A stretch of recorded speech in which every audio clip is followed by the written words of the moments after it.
Bonjour! Au Gossette Bas cette semaine, je répare ces deux chaises-là.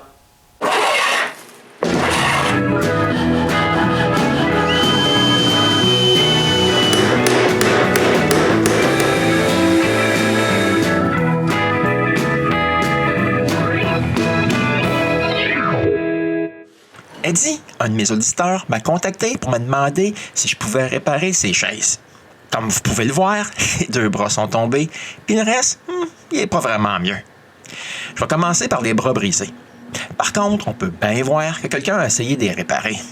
Maintenant, il manque des morceaux. Il faut refaire leur bout. Je commence par couper ça un peu plus droit. Ouais, mais c'est pas mal difficile avec la forme des bras. Je finis donc à la sableuse.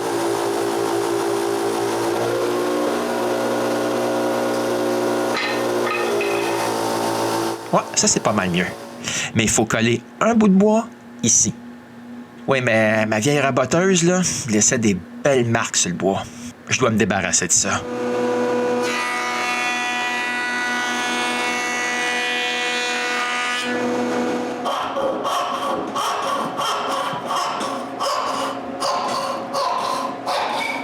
Maintenant, je peux couper deux petits bouts.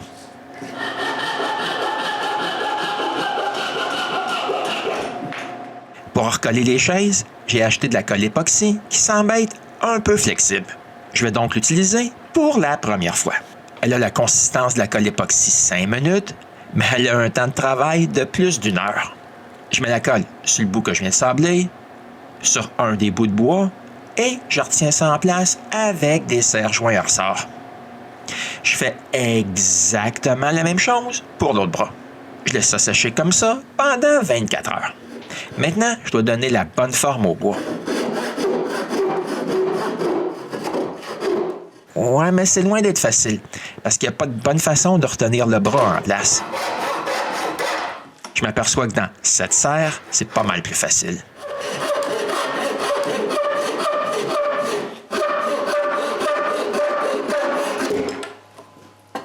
Même si une bonne partie du bout est partie, c'est loin d'avoir la bonne forme. Pour commencer, j'utilise des rabots.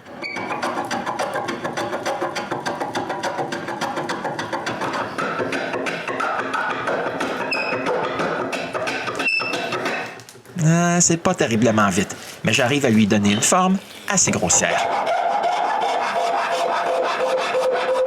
Je termine avec des rampes et du papier sablé. Voici le résultat final. C'est un peu mieux que le bout cassé, mais je dois faire l'autre aussi. Maintenant, les deux bras sont réparés. Pas mal. Au moins maintenant, il y aura de la place pour pouvoir les coller et les visser au reste des chaises. Mais avant de pouvoir aller plus loin, j'enlève les sièges. Oui, parce que sans les sièges, ça va être pas mal plus facile pour travailler. Je dois aussi enlever les bras qui sont encore en place. Sur un côté, les bras sont retenus par une vis. Je dois enlever les bouchons pour pouvoir m'y rendre. Sans la vis, le reste vient tout seul. Je dois faire la même chose pour l'autre chaise. Ici, on peut bien voir que c'est pas la première fois que quelqu'un a essayé de réparer ses chaises. Pour pas avoir de problème d'adhésion de colle, je chambre toute la vieille colle. Ouais, puis c'est pas vraiment un gros problème. Parce qu'il n'y en a pas beaucoup. J'en profite aussi pour sabler la colle de ce morceau que quelqu'un a essayé de recoller. Ouais, il m'est tombé dans les mains. Mais ici, j'ai eu une mauvaise surprise. Dans une des tentatives de réparation, quelqu'un a mis une vis. C'est pas vraiment une bonne idée. Maintenant, je dois l'enlever. Et qui dit vis, dit un trou sur le bras aussi. Moi, je vais être obligé d'arranger ça après avoir enlevé la vis. Et c'est pas facile. Je dois prendre un tournevis et bouger la vis. Éventuellement, la vis, ça se brise. C'est une bonne chose. Je dois aussi enlever toute la colle au bout des bras. La forme que j'ai donnée au bras est différente de la forme originale. Pour cacher ça un peu, je vais teindre partout où il y a du bois nu. Même ces bras que j'ai faits. Pendant que la teinture sèche, je peux m'occuper du trou. Je vais mettre un bouchon. Pour ça, je coupe des petits bouts d'érable.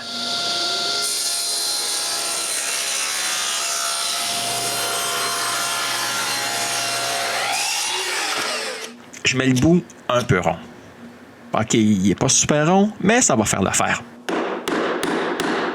Après avoir mis le bout arrondi dans mon taille-goujon, je fais un petit bout de goujon. Voici le résultat. Ça va faire l'affaire.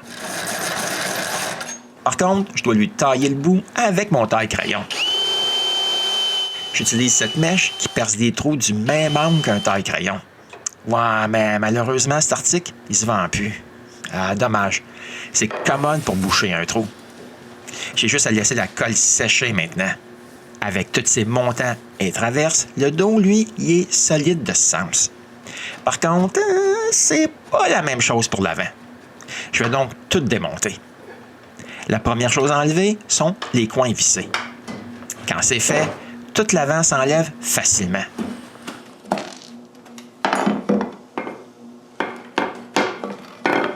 Maintenant, je peux nettoyer la colle.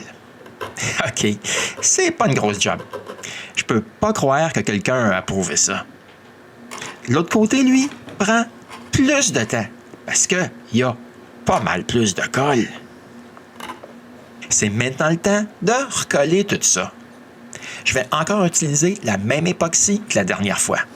Mais cette fois, je vais ajouter de la pigmentation de la vieille valise de réparation de mon père. Je mets un peu de poudre dans l'époxy et je suis prêt à tout recoller. Je mets de la colle ces deux côtés et je mets ça ensemble.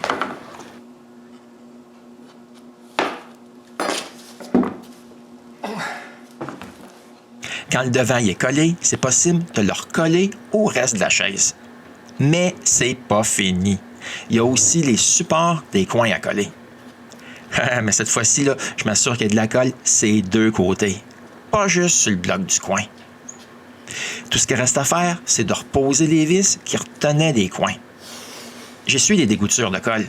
Ça s'essuie pas mal bien, grâce au fini qui est sur la chaise. Bon, la première partie d'une chaise est collée. Maintenant, je dois faire exactement la même chose pour l'autre. Comme vous pouvez voir, ça tient pas mieux sur celle-là. C'est évident que ça tient pas. Voyez la grosse quantité de colle à nettoyer.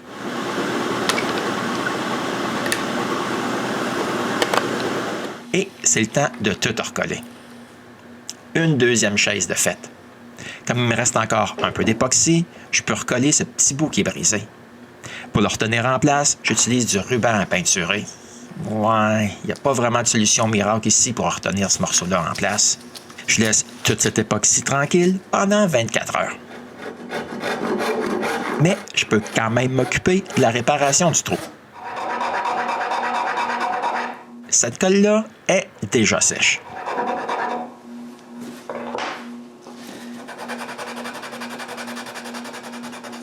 Comme pour le reste, je mets de la teinture tout de suite. Maintenant que l'époxy est bien dur, je peux nettoyer l'intérieur de ma réparation. Avant de pouvoir coller les bras en place, je dois refaire les trous des vis, ces réparations que j'ai faites.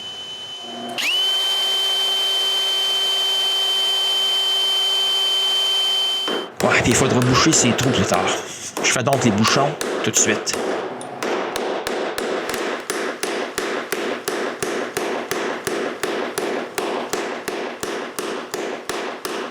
Ouais, j'aurais dû faire ça hier, mais je ne l'ai pas fait. Les côtés arrière, ils tiennent pas vraiment mieux que l'avant. Je dois les coller eux aussi. Ah, mais j'arrive à les ouvrir juste assez pour pouvoir quand même mettre une bonne couche de colle. Quand les coins sont recollés et revissés en place, je peux m'occuper des bras. Cette fois-ci, là, ils vont avoir de la colle pour les retenir. Je mets de la colle sur les parties de la chaise et au bout des bras. Ensuite, c'est possible de revisser des bras en place. Maintenant, on peut bien voir que c'est bien collé, juste à voir le cordon de colle autour du bras. Par contre, je l'essuie tout de suite. La partie avant, elle n'est pas tout à fait à sa place. J'utilise les serre-joints pour la replacer. Après avoir enlevé l'excès de colle, le joint, il est pas mal mieux. Ah, mais c'est pas fini. Il y a 2 chaises.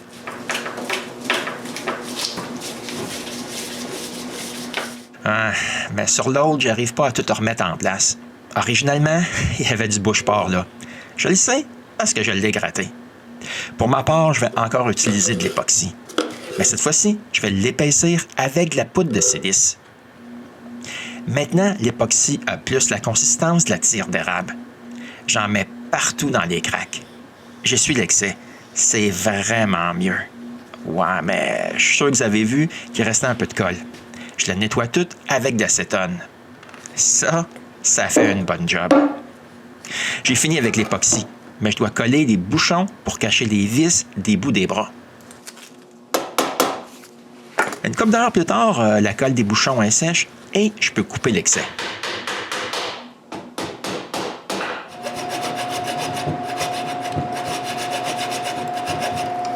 Je chambre tous les bouchons droits avec le reste des bras et je mets de la teinture.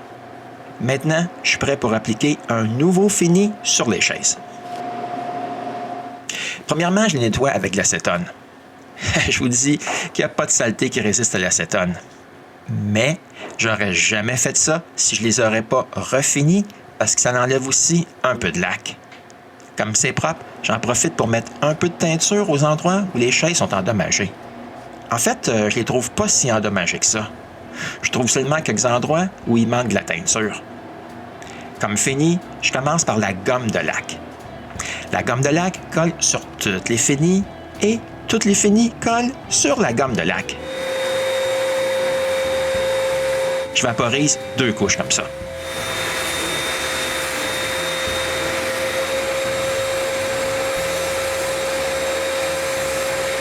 Ensuite, je frotte partout avec un tampon abrasif. Après avoir nettoyé la poussière de gomme de laque, je vaporise une couche de vernis.